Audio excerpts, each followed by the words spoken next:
What's up, everybody? Just got done watching the Twin Peaks prequel movie, Fire Walk with Me. Took as good a notes as I could, trying not to go too crazy. You know, the movie's like 2 hours, 15 minutes, I think, with credits and shit. I could probably take 2 hours talking about it, but I don't want to drive you crazy and have you turn it off when you see the length of the video. So I did my best to try to narrow it down to talking about the most important stuff, and not and kind of glossing over some of the more mundane parts that don't really need any explanation whatsoever. So yeah, I'm gonna try to bang this one out, and then I'll have fulfilled my first promise as far as covering all of Twin Peaks material that we have currently. Like I said, there is extended footage and deleted scenes, and I will allude to them slightly within this review and commentary.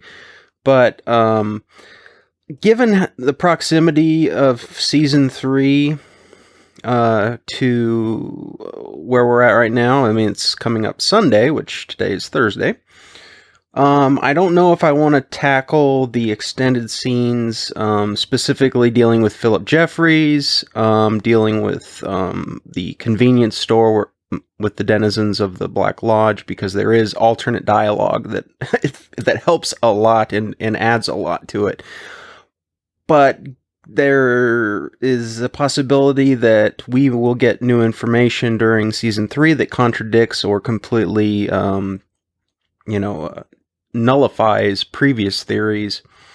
And so I want to maybe do like a final kind of review of some type at the end of this coming season, even though I believe there's this season and next season. I think they're split up into like 8 or 9 episodes each, as a recap on the lore and what as adjusted based on what we are told in this new season, in these new episodes. I think that would be more productive and better to, that way I can kind of revisit all of the old stuff, compare it with what we're being shown in the new stuff, and then try to make some comparisons and readjust my opinions on some of the lore and whatnot, and maybe make some predictions of what the next season might bring based on that. So I think that would be a lot more fun to do anyway than to just, do the extended episode stuff. Unless, of course, the extended episode stuff, the new Season 3 stuff doesn't contradict what's in the extended scenes at all, and then I might go back and do it. So it just depends. There's extra stuff to discuss as far as what it was not included in this theatrical release stuff, probably because getting it released in theaters much past the 2-hour mark for an R-rated drama probably might have been tough. It was over 2.5 hours. This is, the 90s, and, we're not nowadays, you got the Lord of the Rings going 3.5 hours and whatnot, and other longer films are more standard. So, you could have probably stretched this movie out to 2 hours, 45 minutes, possibly with the extended scenes. But anyway, let's get started and deal with the subject matter at hand, which is Twin Peaks Fire Walk with Me, the prequel. We start with a little somber kind of jazz number for the credits. Kind of a saxophone, a lonely kind of, almost, like I said, a little somber type sound to it. Pretty cool track. I love, the music in this is typically well suited to the scenes, especially, some of the more emotionally charged type scenes. And then we shift immediately to the final moments of Teresa Banks, who is attacked, which we know is attacked, appears to be in either in her trailer or at the motel that she was prostituting herself at. Wrapped in plastic, just like Laura, sent adrift on the river. Gordon Cole is in his kind of goofy office, gives Chet Desmond-Nicol, who's played by Chris Isaac, who is a more noted as a musician, who then kind of made the transition over to acting, and in bit parts and in supporting parts, he did pretty well for himself. He's in Silence of the Lambs. He's one of the SWAT team members. You might see him there. That song "Wicked Game" was really popular for a while back in the 90s. And what's weird is that Gordon mentions that he's at the Portland office, and I don't know exactly where Teresa was living, but I thought where they described it in the show was that she was more closer by Twin Peaks, as far as like she was almost like around the Idaho border. Because remember, Twin Peaks is physically located in northeastern Washington State, but it was shot in both northwestern Washington State and some scenes in California for exterior scenes in some of the woods and whatnot. 'Cause you can see the difference. You'll see some pine trees, and then you'll see fir trees. So yeah, assuming that she's up there somewhere around that area, because it doesn't say anything about her, being down near Portland, or and obviously, he mentions Bend, Oregon in the show, but Bend, this would be a year after Teresa Banks was found, so that was irrelevant. So what it seems to me is that Gordon had Chet fly out to Portland to meet Sam Stanley, who was from Spokane, or was at Spokane, which should be way closer to where Teresa was, and then had him drive all the way across from southwestern Washington to northeastern Washington to get to the crime scene, which to me seems really stupid. But maybe I'm wrong. If anybody remembers precisely where Teresa's body was found, let me know in the comments. But I'm pretty sure it was up near the Washington-Idaho border, near where not all that far from Twin Peaks, because we had the whole Flesh World thing. We had Ronette and Laura meeting up with her at this motel, and Laura certainly wasn't traveling, down close to the Oregon, the Southwest Washington, Northwest Oregon border for these little excursions. So, yeah, they basically wasted a hell of a lot of time traveling. But maybe it was because the special surprise that that Gordon has for Chet was the reason why to make the trip, because they drove, unless they flew back. But anyway, I'm not going to get too hung up on that. So yeah, Sam Stanley, played by a young Kiefer Sutherland, not exactly Jack Bauer, some of you are probably familiar with his role in 24. Just a few years, handful of years removed from like the Lost Boys movies and Flatliners, where he was, big star in the 80s. So this might have been more towards, kind of the, not the most popular point in his career, and kind of made a comeback with 24. Gordon's surprise is Lil, who I'm assuming is a second cousin. It says mother's sister's girl. And it's kind of doing like a goofy little mime act. And it's basically a way to pass on clues and information, instead of the standard way, which would just be, reports and word, conversation. But like I said, it's a David Lynch film, and the whole point of it is kind of throw you out of your, I say your comfort zone, but not to make you uncomfortable, but to kind of throw you off of what you'd expect to happen in an orthodox type drama. It's just something goofy that kind of lets you know that weird stuff happens in this world of that Twin Peaks is based in. So things are kind of a little bit odd, and it's kind of a David Lynch characteristic of his films, so on and so forth. The Blue Rose is the most important aspect of her costume, and of course Chet can't discuss that with Sam. At the sheriff's station, you remember the redheaded deputy that's there that's busting Chet's chops, because he's going to be the same guy that meets up with Bobby and Laura in the woods when they try to procure some cocaine, and then he ends up getting shot. So that's one of the reasons why the sheriff may be kind of a standoffish guy, because they may be running drugs.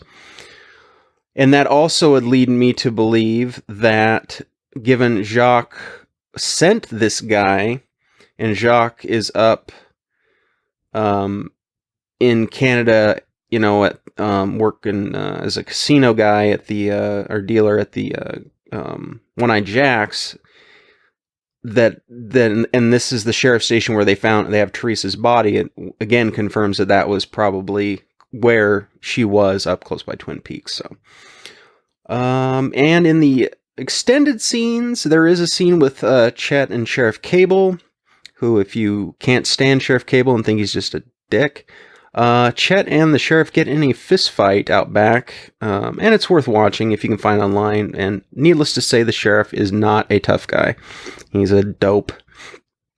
And when they go into the morgue, I was thinking, now Albert would definitely consider this place to be even more primitive than what he ran into at Twin Peaks. It's almost like a barn. As far as morgues go, I don't even know if they had a cooler to put the body in, what they did. We get a bit of information about Teresa, and we find, of course, Bob's little signature. The signature on his demon self-portrait, as Dale said, under her nail. She basically died of blunt force trauma to the back of her head, which we'll see in the movie later on. I don't know, and one thing I was curious about, I don't know if that's a mannequin, or like a hell of a good designed mannequin, or if she was just able to stay really still during all that. And the missing ring on what you see marked in that dirt on her finger is very important. Connects back to the Black Lodge, and that's a big thing. Hap's Diner has the usual Lynch side characters, at least those that you would see in his films. All seem a bit off, all a little unsettling, and kind of in some seemingly out of place, kind of like that old guy with the pretty girl at the counter that interrupts a couple times. And yeah, I mean, everything is just odd. It's kind of just an odd kind of feeling to it. And apparently Teresa worked a month at the diner. Nice girl overall, probably had a little issue with cocaine, which Laura did as well. And some very good information given is that her arm went completely dead for about 3 days before her death. And it's kind of similar, but not necessarily the same. As remember when Dale and also the lady at the counter at the diner at Double R had tremors kind of on their arms. I think before Bob appeared outside of the Black Lodge. I don't know if it's related. But it was her left arm, and that was the one, obviously, she had the ring on from the Black Lodge. So that may be what differentiates and makes them just kind of a coincidence. But it's possible. I mean, it's an influence that Bob had, because he and the arm or the midget are the ones that were offering the ring. So it may be something that he has power over. It's hard to tell. So anyway, we're out at the Fat Trout Trailer Park, and definitely don't knock before 9. And that actor is Harry Dean Stanton, and he has been in a lot of films. He's a character actor, and you'll see him in a lot of stuff, especially 70s, 80s, and 90s. And it's kind of like Lance Henriksen, just known, but just you see him all over the place through a certain era, especially, in like sci-fi and, more B movies and whatnot, not necessarily, in A-list movies. Yeah, great line. More popular than Uncle's Day at a Whorehouse. That's a good one. We see that Teresa's wearing the ring in the photo, and it's got the owl design, the owl motif that we saw in Owl Cave. So yes, the owl, symbol of the denizens of both. It could be of both, possibly the White and Black Lodge, but we'll have to find out later. Good Morning America is the name of the coffee. I know that at one point, at least I read that David Lynch had his own coffee brand. You know, he's making his own coffee and selling it, and that may be the name of it. So some shameless promotion possibly there. I know that Lynch is very, at least I've heard in interviews and him talking, and he's very against product placement in films. He thinks it's absolute nonsense. So I guess if it's your own thing, you know, it's kind of, you know, something you got to throw in. And yeah, in a very bizarre fashion, almost like, you know, like, you know, the way that it winds up, you know, this camera shot winds up the stairs, almost like it's kind of almost a fluid kind of moving motion, or like air, like traveling through air or something weird. And the strange old woman shows up at the door to the trailer that the guys are in. And I don't think that it's ever been confirmed who plays the role of that woman. Some are hinted at, but I don't think it's credited. And some have actually said that it was David Lynch himself that was done up to play that role, but I kind of doubt it. She looks around, acts very strange. And then when Chet asks her if she knew Teresa, she starts to tremble and kind of shrinks away. And Carl himself has a kind of a, you know, at the same time has kind of a mournful look on his face, you know, kind of, and then he talks about, you know, he's been places, meaning he's probably been in prison before and he just wants to stay where he's at. So I have a feeling that Carl and the old lady there know a little bit something more than they're talking about. Like Carl seems like he doesn't want to be interrogated any further, so he might have to reveal some things that will get him in trouble. I don't know if the old lady is one of the denizens of the lodge. The way she appears all of a sudden, very strange, and then is gone. It's hard to say. I'm not sure who Deputy Cliff is. I don't really know that much about him. I don't know if he was in. He may have been. I think he may have been investigating her murder. One of the local guys that was investigating the murder or something like that. We hear a sound moving along the wire, the power line down the pole, and you'll, like I said, later on you'll find out that it's it's the arm or the midget making that kind of weird noise, and so you know that the presence of that being is there. Chet goes over to Deputy Cliff's trailer, and conveniently the ring has been left on a little mound of dirt. Chet grabs it and actually vanishes, even though he's still physically in frame. When the scene changes, he actually does vanish. Yeah. And enter Dale Cooper, who, given this is all the stuff that takes place prior to Laura's death, doesn't play as big a part in the movie, which I imagine probably is one of the reasons why it could have annoyed a lot of the fans that were expecting a Twin Peaks movie full of Dale Cooper. But nope, he plays a minor role in this film. He had a dream, as he seems to have the tendency to do, and something happens on this exact day and this exact time, according to what he tells Gordon Cole. And in fact, it's the arrival of a special agent by the name of Philip Jeffries that is played by none other than David Bowie, who does a great job. I mean, is a natural at this kind of weird character, so does a really good job.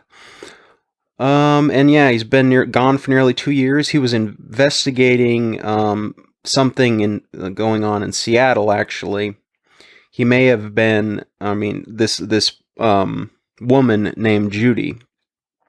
He says he's not going to talk about Judy. I'm gonna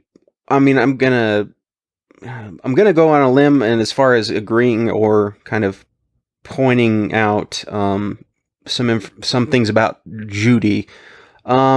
She's kind of a mystery. She's mentioned she was in Seattle, and also there's a mention that Philip Jeffries stumbled upon one of the meetings of the denizens of the Black Lodge.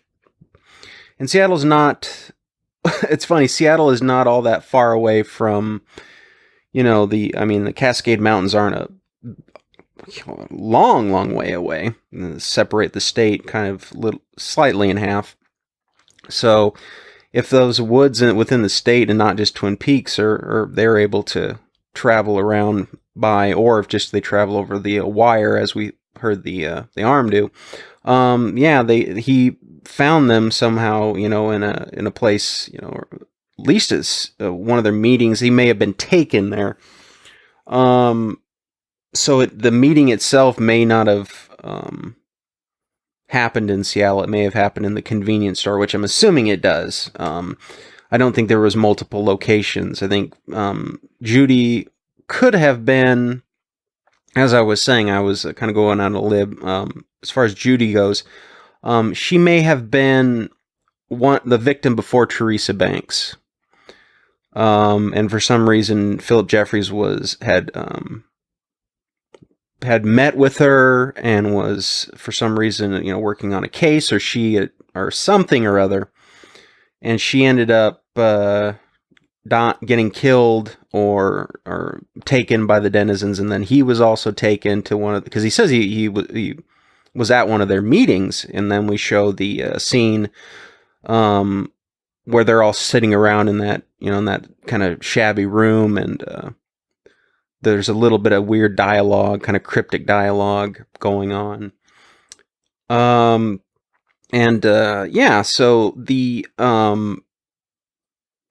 the scene at which we see is not the theatrical release, but there's an extended scene where we get a lot more information about the Black Lodge and additional dialogue, which really, if you can look that up, look it up, because it's worth it. It adds a lot to the lore. And basically the scene itself, where we see Bob and the arm sitting at a table, we see the we'll call Mrs. Tremont her grandson, who's actually played by a different actor in the movie, because I guess maybe David Lynch didn't want his kid in it. And some of these other weird looking guys, sitting around. I'm assuming it's just kind of the recollection Philip had of his kind of spying upon the meeting, or if they knew he was there or not. So that's some pretty cool stuff. We get to see these other characters that we assume are possible denizens of the lodge, even though kind of, I think, Bob and Mike, or the arm, now that he's been severed from Mike, are kind of the ringleaders, or maybe they're just I don't know, assuming that they're the ones that are up to the most mischief.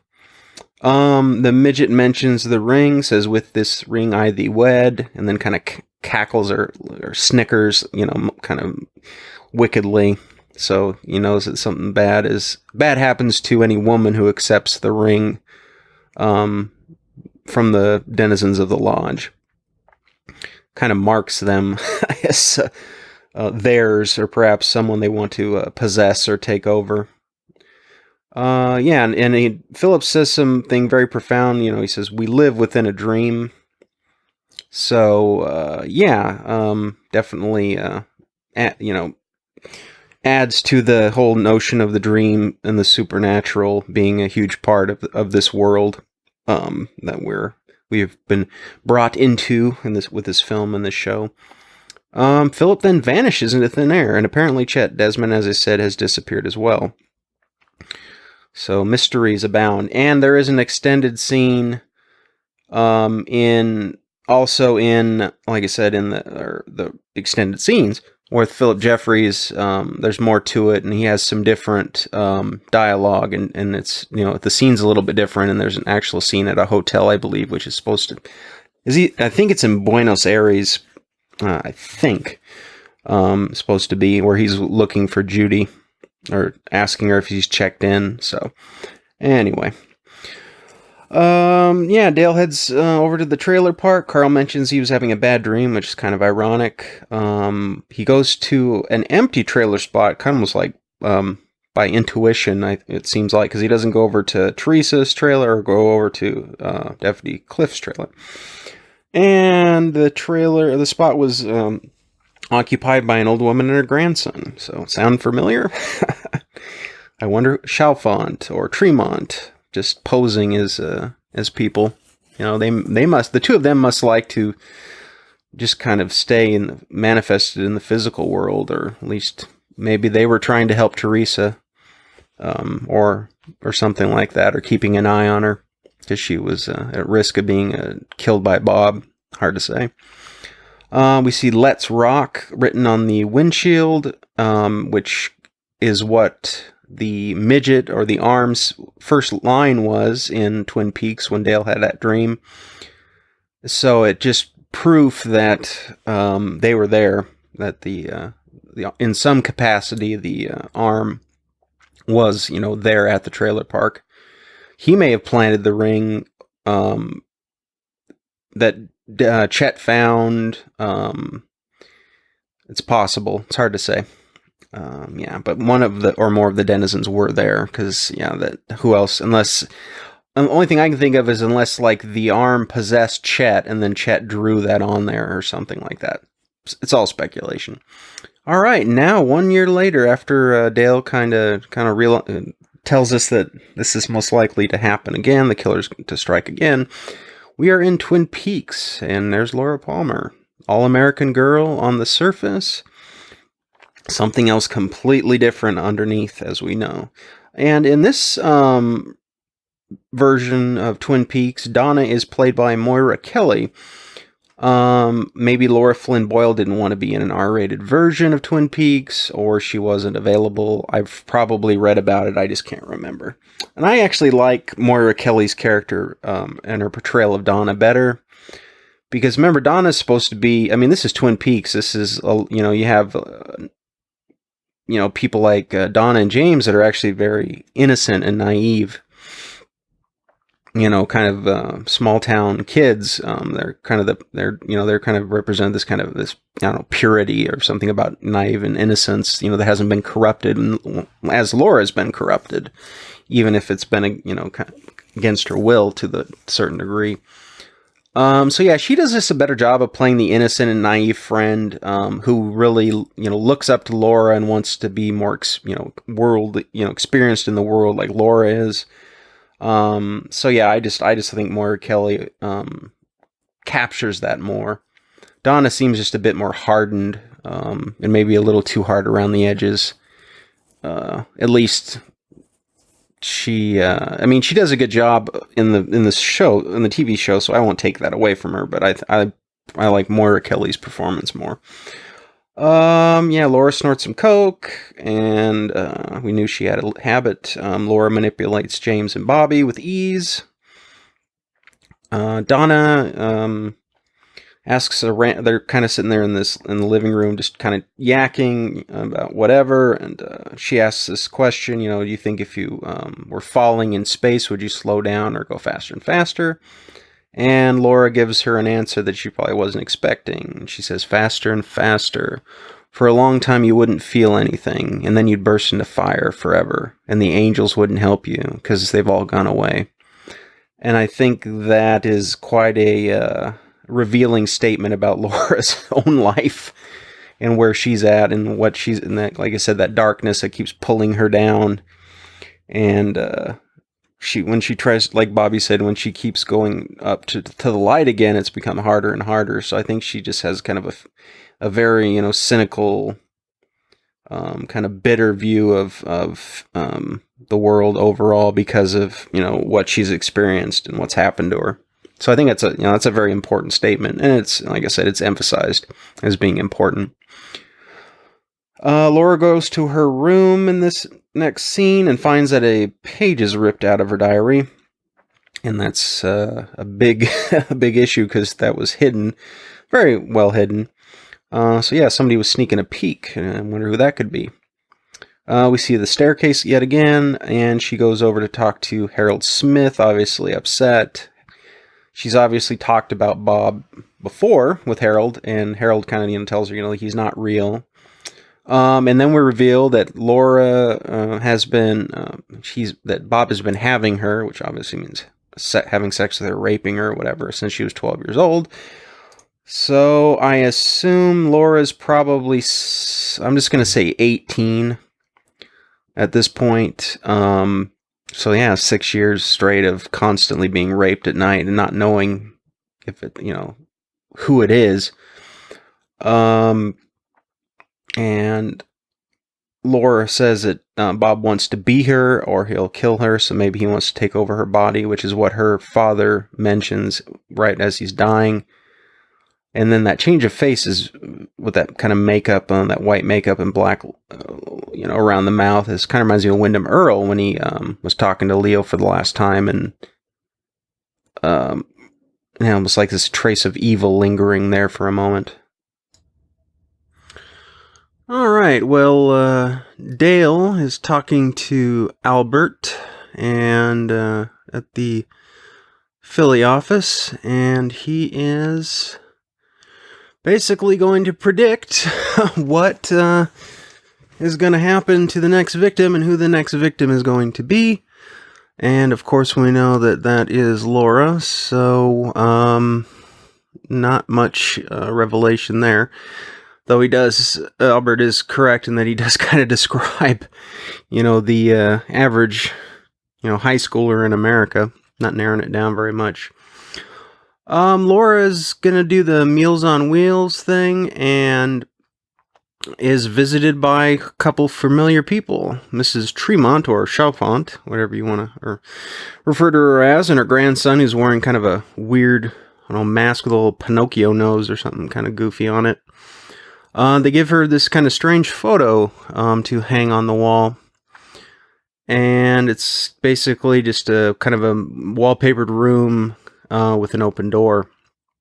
And doorways and doors are very symbolic in this. So it's definitely a fitting design for the image.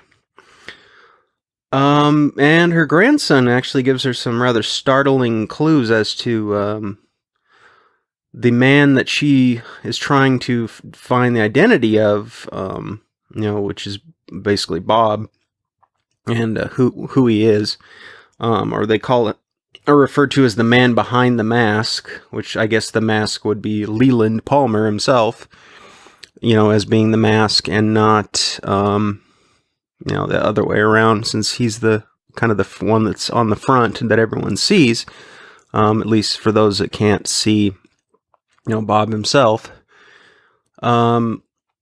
Basically tells him that he's going into a room and he's looking for the diary with the pages torn out, which he gave to Harold to hide, for safekeeping and whatnot. So thankfully that is safe.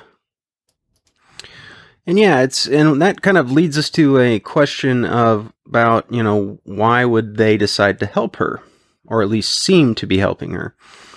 We know that Mike was tired of Bob's killing ways, and something caused him to stop. He saw, he said he saw the face of God, or whatever that is, what's supposed to represent, and basically decided that he was gonna, stop him. It was time to stop him and, end him, or at least bring him back to where he would be doing no more harm, if possible. Who knows if that's even possible? Maybe just be like playing a game of trying to catch the killer before they kill, and then off again they go trying to do it again. So maybe his recklessness, that being Bob's recklessness, is kind of intolerable to some of the denizens of the lodge, and that they also, or maybe they enjoy trying to thwart him, or to make the victim, or maybe they're just there to make the victim, think that they're going to get away, or they give them, hope, or to help them, lead them along a path which may not be one that saves them. I mean, it's kind of interesting. They all seem to have they all hang out. We saw them all at that meeting. So their motivations are very mysterious, and that, which is kind of a cool way of of leaving them in a bit of a mystery, and not having them come outright and and say why. Like the giant said that they want to help him, but they don't say why or who are they and whatnot. So the idea that the Black Lodge is purely evil, as far as Wyndham Earle suggested, could possibly be an exaggeration, or that the degree of malevolence within the beings of the lodge differs. So some are much more mellow and benign than some of the ones like Bob, who kind of seems to represent the purity of evil, because that's all he does is bring destruction and misery, and he revels in it. So yeah, you got like the giant as being one example of a being from the lodge that works on behalf of trying to at least help people. But hard to say. It's interesting to speculate about. Laura returns home. She dashes home immediately because she knows that somebody's is snooping around in her room. She opens the door, and then there's Bob in the corner. He's like, he kind of yells or screams out or something and terrifies her. She flees, and then her father, just shortly after, leaves the house, and she starts to put two and two together, and of course that traumatizes the hell out of her. At the dinner table that night, it's kind of hard to tell. Like I said, it's always hard to tell when, if it's Bob basically in full control of Leland, just acting like her father and just pretending, or if he's present, but he's sort of hovering in the background so that he's able to observe and kind of jump in and take over Leland at will. It's, like I said, it's another kind of odd mystery. He does start to act kind of like a jerk, and he sees that half-charm necklace, and that sets Bob off. I think that brings Bob himself into the forefront, or at least controlling Leland. And he points out a particular fingernail that has dirt under it, and I'm not sure, that may or may not be the one that he puts the letter under after Laura is killed. Could be. I wouldn't be surprised if that was the case. And says when Sarah Palmer basically says, just tells him to stop it, she doesn't like that, and then he turns around and and it's pretty obvious that Bob is in control, and he says, "How do you know what she likes?" That's I think that's pretty obvious to sexually related, I would think. All right, yeah. Bob vanishes from Leland as Leland's kind of sitting on his bed, and then he's kind of overcome with some feeling of sadness or guilt, but probably can't place it. He kind of, it's kind of like when he was breaking down crying during his time when he was mourning for Laura, and he all of a sudden just kind of break down. It's almost like he had one of those moments. So maybe there's some kind of residual feeling within him of guilt or of wrongdoing, that even though he doesn't know, or maybe Bob allowed him to glimpse at that, and because he goes in and is a completely different person when he talks to Laura before she goes to bed, and that kind of messes with her head, because then she's kind of confused, why her dad's acting one way and then the other. Laura then hangs up the image on her wall given to her by Mrs. Tremont, and this dream sequence is definitely vintage Lynch. I love the surreal environment. It's a great backing track. Camera movement is excellent. The lighting. She visits the lodge, at least to me it seems like it's almost her first person perspective. Sees the ring with the owl symbol sitting on the table. She sees Dale for the first time, which I assume is with the midget, or the arm. You see him make that sound that we heard in the trailer park, and the arm holds the ring out for Laura as if he's offering it to her. Dale realizes what this thing is, and being the blue rose, and tells her not to take the ring. And notice, it may just be me, but Laura holding the wrist of her left arm when she turns over, almost as if she's not able to move it. She's almost like she's supporting it as she rolls over. And Annie, as she turns around, we see her kind of as she looks at the end of season 2. She appears to tell Laura about Dale, that they've been in the lodge, and that the good Dale can't leave the lodge, and that Laura to write this in her diary. Laura turns one way, turns back, Annie's gone, and then we see Laura's hand kind of, in a form of a fist, closed hand, and then she opens it, and then voila, there's the ring. We see Laura get up out of bed, open her room door, and then simultaneously in the painting, as she looks, she's entering the wallpapered room in the photo. And we see the Black Lodge's red drapes behind her, almost as like she's almost on the she's either in the lodge or she's on the cusp of the precipice or the edge of the lodge. So when she wakes up in the morning, she checks and the ring is gone. And yeah, it's pretty cool. I like that dream sequence. Very simple. It doesn't have to be a real bizarre or out of place, but it's just, when you match everything up, it works really well. Laura gets all dressed up, goes to the roadhouse, and we have a very important scene where the log lady meets up with her before she goes into the roadhouse, and she's kind of giving her kind of a very important message. And some words of hope, or at least, that there is, a way to, or some kind of repentance or something. And she's, he says, when the tender boughs of innocence, burn first, and then the wind rises and all goodness is in jeopardy. And she's basically telling her in a roundabout way, turn around and go back. Don't go into this place. This is the road that's leading you, to ruin, to the darkness. And if you continue down this way, you're in jeopardy and it may be too late for you. Laura sheds, quite a few tears when that sad music is playing, and then eventually just gives into the darkness. The kind of the debauch scene in the roadhouse in one of the side rooms or something with the kind of the rocky, jazzy, kind of bluesy type music is really cool. It's a bit raunchy, but, so what? Definitely more, vintage David Lynch style. Reminds me a little bit of Lost Highway and some of the stuff in that.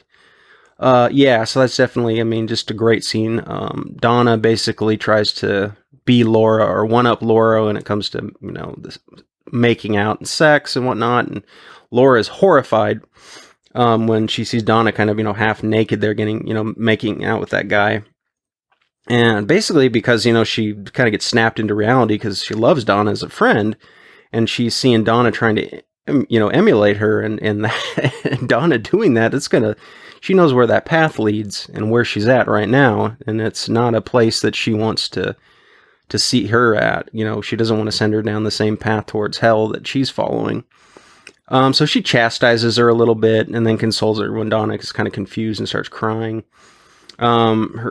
Laura's father walks in, and seeing those two on the couch, it reminds him suddenly of Laura and Ronette sitting on a bed in lingerie for some reason. We hear we're on the road now in the vehicle with Laura and her father, and we hear the sound of the arm going across the wires. That that kind of when you're playing Cowboys and Indians and you're making that goofy noise, kind of stereotypical Indian noise. And we see Philip Gerard, who's obviously possessed by Mike at this point, chasing down Leland/Bob. And Laura gives us the indicator that there's a scorched engine smell, which we know is something that relates to the Black Lodge. So there's definitely some supernatural activity taking place. Mike confronts Bob. He basically accuses him of stealing the corn, or as we know it, the Garmin Bozia, which is pain and suffering. So Mike is basically accusing Bob of cheating him out of that of that pain and suffering that he apparently earned. He says a few things. He mentions kind of how about the convenience store, the Formica table, like a stillness or something like that. It's kind of cryptic. More cryptic language. And then he basically yells, "The thread will be torn, Mr. Palmer. The thread will be torn." We see Mike has the ring on his pinky finger with the owl symbol again. The thread that will be torn. Um, I mean, I'm meaning it's something that has to do with Bob eventually being revealed or his identity being revealed or something like that. Because he does. I mean, Bob mentions something, when, or as Leland, of course, about pulling that ripcord, and Leland will remember everything. So I don't know. It's something that like it's up for speculation. So it's kind of another interesting comment, something to think about. It's I'm assuming it's the identity of Bob being revealed at some point is the thread that's torn.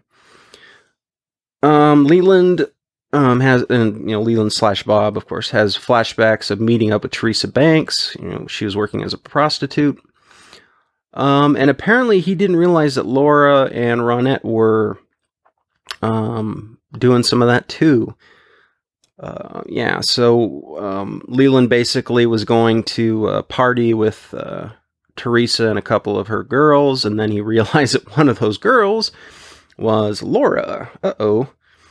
And and we know that Leland's appearing as himself, even if Bob is in the background of his mind or whatever. He can't, he's making an appearance out in public. It's not like he can, trick Laura into thinking that it's Bob while the others see him for who the person is. And then we see, as Leland leaves, we see Mrs. Tremont's grandson. He's wearing that mask and he's kind of hopping around, and then vanishing. Maybe he was following after Bob. He's keeping an eye on him and his whereabouts, because obviously, like I said, he's been helping others before, and they were right by Teresa's trailer or around that same trailer park. So maybe he's keeping an eye on what's going on for whatever reason. Laura, of course, asks him because like I said, Mike basically says, it's your father, saying that, Bob is her father, or one and the same. So Laura, of course, asks Leland if he came home during the day, at the same time that we saw Bob in a room, and Leland doesn't remember right off the bat, because Bob was in control, so he wouldn't have remembered, obviously. Laura, in a scene, recognizes the ring on Philip Gerard's finger, and that Teresa was also wearing that same ring. So Teresa at some point accepted the ring as it was offered, and afterwards she was killed. And who or why it was left at the trailer park is hard to say. Like I said, it could have been planted there as a trap, because Chet Desmond grabbed it and disappeared. So hard to say. And I'm going to go out on an assumption that there is only one ring. There isn't multiple rings. It's the same ring in every scene. Because they only seem to focus on one. At least it seems like, at least what we've shown, is they only seem to focus on one victim or individual at a time. It's not like, at least that's what we've been shown so far. They haven't been going after multiple victims, it doesn't seem like. At least focusing on them. Especially at least Mike or Bob. Obviously Philip Gerard had that on his finger because Mike was in control of him. And so I don't know if he was, or the arm was in control of him. I don't know. It's hard to say. That whole thing, because he cut his arm off, the arm still exists. That's just a whole mess that I'd like to all solve someday. But I'm assuming that he was in possession of it because he was, for safekeeping or something or another. It's hard to say. The scene with Laura looking at the light bulb kind of strobe light kind of effect flashing on the ceiling is kind of cool when she's asking this electricity that's being, sent through this light. Who are you? Because remember, in the scene that, Philip Jeffries, David Bowie's character talks about, there's this, one of the people in that, of the denizens of the lodge, says electricity. When we have a kind of a zoom up, close up on his mouth, and he says electricity. So, and we know that the sound that the arm makes, the midget, is heard while Agent Desmond is looking at the power lines, and while Leland, Palmer, and Laura are in the car in the previous scene, so maybe they can travel through that electricity, molecules or atoms or something, and they can actually transport themselves that way or something. It's kind of interesting. It makes sense if they'd be able to get all around the place and everywhere really quick. Because, Dale mentions Bob as if he came through like a crevice in time or some ability to travel and open. Yeah, so it's another thing to ponder. Leland, afterwards, we see a scene where he kills Teresa. Obviously, Bob was the one that killed Teresa. And in this version of the film, it makes most sense, at least for his motive to kill Teresa, is because, I think it's pretty obvious that Bob, at least, himself is kind of a jealousy when it comes to other men. Having Laura sexually, I think it's like almost like he feels like it's his property. Or Teresa, or the thought of Teresa being someone having power over Laura by, being in this position or something about it. It just, drove him to the point where he had to kill because of, Laura doing that. But in the extended version, Teresa actually gets Leland's number and calls him at Twin Peaks at his office and tries to blackmail him. So that's what you get in the extended version, which makes a lot more sense. That Teresa was gonna, realize who he was, that he was a big important guy in Twin Peaks. Which also leads us to believe that where Teresa's at is close to Twin Peaks, like I said. So, why were you flying to Portland, Oregon, you fools? And you had to drive all the way across the state. Yeah. Laura and Bobby score some coke, not without a mess. Like I said, that's the guy that was the sheriff's deputy at the sheriff's office in the earlier part of the movie that was, busting Chet's chops. So he gets his comeuppance. Gets his back of his head blown off like a bad hairpiece or something. Yeah, James shows up at a rather inopportune time with her father coming out on the steps. So now the father's remember Leland asked Laura if she was seeing somebody else, that she didn't get that piece of the heart necklace from Bobby. So now he's like, aha, here's the other guy. Laura snorts some coke. Leland gives Sarah that drug in the drink to knock her out. Laura hears the door open to the top of the stairs, and Leland turns on the fan for some reason, just to create some white noise, I think, so that Sarah won't wake Sarah up, I think. Sarah's got a book about learning German. I don't know what that's all about. And before Sarah passes out, she sees that white horse again. So I'm not sure what that symbolism is meant. It's something, of the supernatural, and she is prone to visions. It's kind of an odd symbolism. Like I said, in the film, or not the film, the TV show, I thought it was, the representation of death. But we know that Laura is obviously not killed here, so I'm not sure. We see that kind of that strobe light effect with the lighting on the ceiling, and then Bob creeps through the window, and as he's, ravaging Laura, she keeps asking him who he is, until eventually she sees her father's face.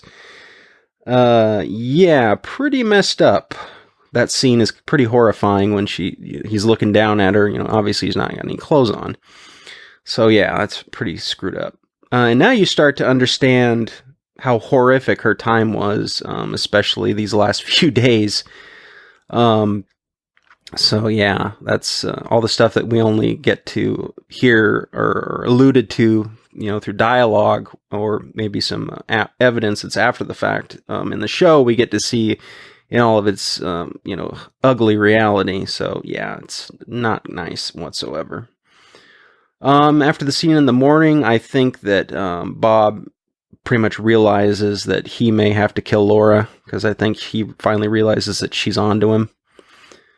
Laura scores some coke, comes back to get dressed for her party at Jacques' cabin, and there was a picture on her wall that she looked at in a previous scene where it was an angel at this table with all these children. And she looks at it, and the angel actually vanishes. Which, her talking about the angels have all gone away. And when you fall, you keep falling, you burst into flame, and there's, no one to save you. So that's she kind of gets that jarring from that image, or at least what she perceives to be that image of that angel vanishing. Yeah, and I think at this point she may realize that this may be the end, that she may not make it any further. Because that angel has been in her room looking after her after all this time, even though stuff has been happening to her that's horrible. When James picks up Laura, we see Bob's rage, manifested through Leland's expression. I mean, he looks like I don't know if I could look that pissed off, but yeah, he sees that's the other guy that's seeing Laura. And Laura and James basically have a conversation. Laura is basically mocking James. It's almost like she's trying to get him to give up having an affection for her, attraction for her, because she knows that he's in a similar situation like it's with Donna.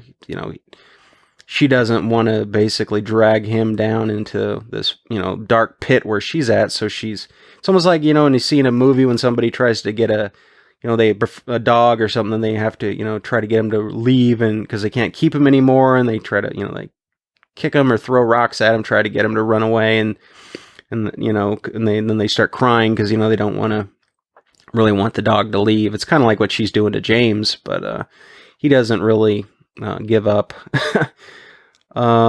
She then screams and looks past James over and into the darkness somewhere, and then he says he finds out. So that may be why she may think James is in danger, because Bob finds out about the things that she's been doing. Maybe go after him. It's hard to say. Laura basically repeats the lines to James that James tells Donna, or I should say Laura, about not knowing who she really is. She then tells James, "Your Laura disappeared. Now there's just me." So I think she's kind of given up, trying to fight the darkness. And while that scene's going on, we have her song kind of playing in the background, the Laura Palmer theme, which, adds a lot of emotion to it. And then we're on at the red light at Sparkwood and 21, kind of the dead end, the end of the line. She runs off into the woods. And then we get to see the scene played out at Jacques Renault's cabin. That was basically the puzzle for Dale and crew to solve during the show. So we get to see it actually played out as it happened. After that, Leland/Bob goes in, grabs Lauren Ronette, takes them to the train car. Mike is in pursuit. Obviously he's trying to find Bob before it's too late. And Leland's face is completely psychotic. And it may be just my twisted sense of humor, but when we see him leading them forward towards the train car with the flashlight, and he's got that crazy look on his face, to me it almost seemed kind of comical, but maybe that's my warped sense of humor. We see Laura tied up again at the train car. Leland places a mirror in front of Laura's face for some reason, and then Bob's reflection shows up for it in front of her, and she screams. We see an image of the midget or the arm, in the looking almost like ecstatic or thrilled that this scene is happening. Bob shows, or Leland/Bob shows, the piece of the diary. Almost seeming like it's Leland himself talking, I thought you knew who I was, or that you knew it was me. He's kind of playing mind games with her because Bob's image shows up and he asks the same question. Ronette, meanwhile, is praying, and actually what appears to be a guardian angel shows up in answer to her prayers, and all of a sudden the arms, or the bonds that are tying her arms up, are loose, and she's allowed to escape. And Mike arrives, but it's too late to save Laura, unfortunately. Either the ring falls off of his finger, of Mike's finger, or it just appears all of a sudden, but Laura slips it on. Because I think she basically just wants to be killed. She's basically, just finish me off, kill me, get this nightmare over with. So that's her submission to being killed, I think, is to slip on the ring. It's like she's decided, I need to die, or, there's nothing left for me. I need to be killed. I think that's pretty much what that symbolizes. And Leland, or at least his voice, seems to be fighting against the will of Bob, or it seems, he's like, don't, make me do this. I'm assuming it's like a brief moment where Leland's consciousness is fighting against Bob, but it's kind of hard to tell. Yeah, and after watching the scene, tell me that it was not masterfully done in every way possible. It's a scene like that'll stick with you for a while, especially if you're not used to watching that stuff that's gritty. It's brutal, it's shocking, and everything in between, and it doesn't need to go to absurd lengths to achieve it. The switching between Leland and Bob's image, the arm midget, ecstatic about the carnage, just kind of crazed look on his face. And yeah, it's this amazing scene. Mike realizes that Laura's dead and runs off. And lucky for Ronette, Bob was convinced she was dead. Then we see the sycamore trees, where the entrance to the lodge is. And Laura is put into the water, floats off. And Leland quickly makes his way to the trees. So, yeah, and then remember at the end of Twin Peaks where Hawk confirms that he found the bloody towel, or the towel and the note by those sycamore trees. So he was killed or brought her very close to where the Black Lodge is, probably so he could escape right back into the place. Yeah, and we see him screaming with his face is done up in that strange makeup that we saw on Laura at Harold Smith's when she says fire walk with me, and then repeats me and has that look. I'm not sure what exactly that's supposed to represent. Leland and Bob then enter the lodge, and we see Mike sitting next to the arm, or the midget, which is symbolizing the arm he removed. We see Leland's stomach is bloody for some reason. It's kind of almost similar to how Dale's was bloody, but there's no blood trail. I think it's just a coincidence. Leland then kind of hovers really weird, almost parallel over the floor, like he's suspended from a wire or something, and then he's floating up in the air. It's almost like he's unconscious, and Bob appears next to him.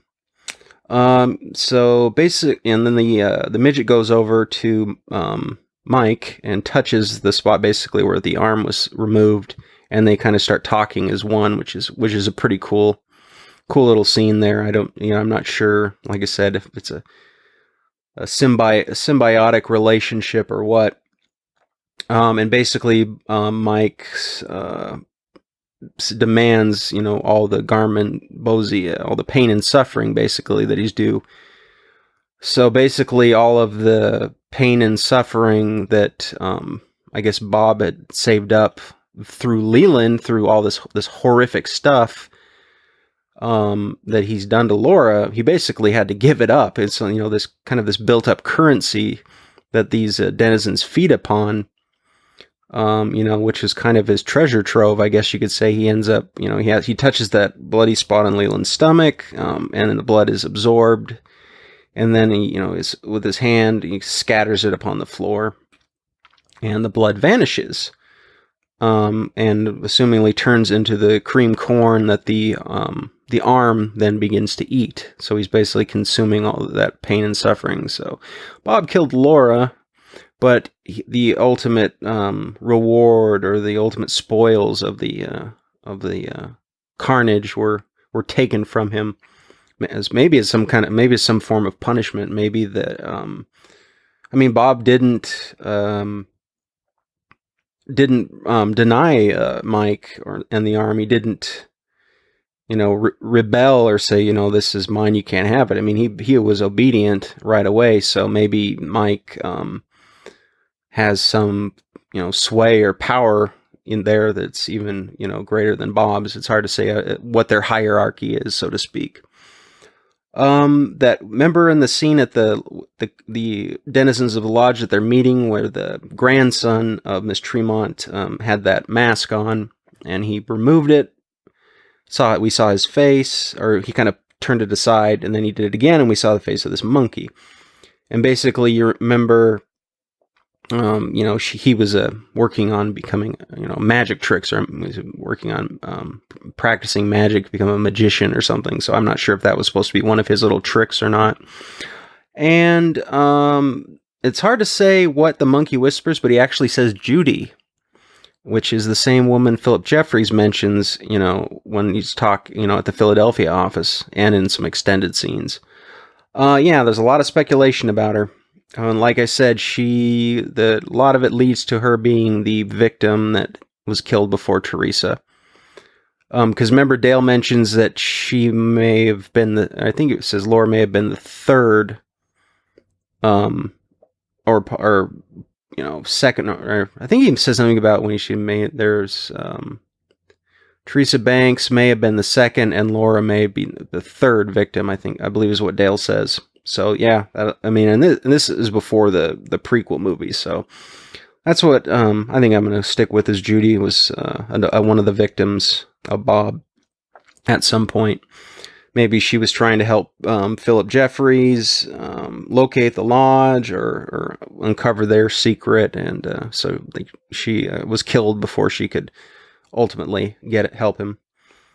At the end, Laura, this body is found by Pete, and then we go to the lodge where she's there, and she's all done up, looking real pretty. Her hair's all done. She's wearing jewelry and makeup and a dress, and we see that none other than Dale Cooper is there, and he's comforting her. He's placed a hand on her shoulder. He's giving her kind of a reassuring look, and then all of a sudden we see some feathers, white feathers, and it actually an angel has appeared before her, and she sees this being, and I'm assuming it was the angel. They're supposed to represent this, the angel from the photo, or or something like that. So in her darkest hour, I guess it shows that the angels didn't all vanish and go away. And she looks like she's crying tears of happiness or relief. So it's a strange moment, very powerful, because you've just got no dialogue, you've just got the track, the imagery of the angel and her, Cheryl Lee's acting. Excellent scene. I don't know what the angel represents, as far as if it's the angel's there to take her soul to the White Lodge, because an angel appearing in like that in the Black Lodge is kind of some odd symbolism, but maybe it's she faced her shadow self with perfect courage, or something along those lines, and thus she was able to escape, her soul was able to escape the Black Lodge. But then, of course, in the show, we see not only her, but her doppelganger also in the Black Lodge. So that's the one thing that really messes with my head as far as the Black Lodge goes, is that we see all these multiple these different variants of the same person. Well, at least with what's seemingly the normal version, and then the doppelganger. So yeah, that's another thing I hope that they figure out in season 3. Talk about questions left unanswered, especially after this film. But man, almost an hour and 10 minutes, and I was trying to blaze through it as fast as I could, people. So, I hope you've stuck with it. Even if you just bit it off in, 15-minute chunks. Twin Peaks, Fire Walk with Me. I think it's like a 7.2 out of 10 on IMDb, which is okay. It was really a mixed review between the fans of the show. Some hated it, some really liked it. It was controversial, to say the least, of the reception of the film. I personally love it. first time I saw it, it was, after watching all the Twin Peaks season and all that, and then getting all this, the background, and just as a film, not necessarily just because it's Twin Peaks related, just it's an excellent film, is how, especially some of these very powerful moments, like, like I said, like Laura's, when she's killed, when she, seems like she's found redemption with the angel. That scene at the roadhouse where it's, that kind of red room, I guess, with the red lighting and the music playing, it's real hypnotic. And all the scenes that involve the denizens of the Black Lodge, it's so much more powerful because they don't have that restriction that you have on network television. You can get, a little more violent, a little more risque, and it's not done in a distasteful manner. It's not done in a smutty manner by any means. So it's powerful, but it's done well. And it does a perfect job of just giving us all we need to know about Laura, and the downward spiral she took, and all of that weight of all of that trauma and that horror and that, feeling of emptiness and despair, that she would try to combat with both drug use and, her promiscuity and her, debauchery as a kind of a self-medicating, all of that to kind of fight it back. Almost like she'd give into that evil for a while and then come rebounding back, from the darkness, like Bobby would say. And then, and so that it just gives us so much more weight and power to the show. Because when we can go, if you go back and watch the show, what everything that's described, we kind of, we have a better understanding of just how extreme all of that. And remember, this stuff started when she was 12 years old, and Leland had been possessed by Bob for nearly 40 years. So when he was a little boy, he was possessed by Bob. So who knows what all he did growing up to that point. So, just a information background on what happened when Leland was possessed as he was growing up would be another interesting story too, or at least some information as background. And maybe maybe we'll get some of that. It's hard to say. But yeah, I'm gonna cut it off about right here because I don't want to get too long. Like I said, this is about as best as I could do. I could probably go on for another hour easily talking about everything in detail, but I'm not going to do that. So yeah, don't be afraid like I said, it's too late to be afraid of the length of the video, but I hope you enjoyed it, and that wraps it up, folks, with a bang. With a great movie that I revisit, at least once or twice a year, just because it's one of my favorites. And just more proof that David Lynch is a genius when it comes to the craft of cinema. As bizarre as he is and as weird stuff he throws in there, it all works really well. And it would actually be even that much better if they had used the extended footage in there as well. But like I said, maybe that it is what it is. So I hope you enjoyed the review, folks, and let's see what season 3 has to reveal to us. I'm very excited. I hope you are too. All right, folks, take it easy. Signing off for Twin Peaks original run, and let's see what the future holds for the show. Take it easy, folks. I'll talk to you later.